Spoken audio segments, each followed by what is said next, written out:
చంద్రబాబు నాయుడు గారి ఇంటికి 3 కిలోమీటర్ల దూరంలోనే ఇంత పెద్ద విపత్తు జరిగినా ప్రజల్ని కాపాడలేకపోయారు అంటే ఇది రాష్ట్ర ప్రభుత్వం, రాష్ట్ర ముఖ్యమంత్రి వైఫల్యం కాదని నేను అడుగుతున్నా. ఈరోజు కరకట్టు మీదున్న అక్రమ కట్టడాల్ని కాపాడటం కోసమే విజయవాడని ప్రజల్ని ముంచేశారు అనటంలో నిజం లేదా అని నేను అడుగుతున్నా.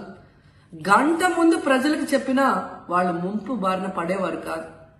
వాళ్ళని అప్రమత్తం చేసి ఒక సేఫ్ అయిన ప్లేస్ కి పంపించున్నా ఈరోజు ఇన్ని లక్షల మంది, దాదాపుగా 3 లక్షల మందికి పైగా 4 రోజుల పాటు కరెంటు లేకుండా, తిండి లేకుండా, చిన్న బిడ్డలకి పాలు లేకుండా ఈ విధంగా నీళ్లలో మునిగి అవస్థలు పడాల్సిన అవసరం లేదు.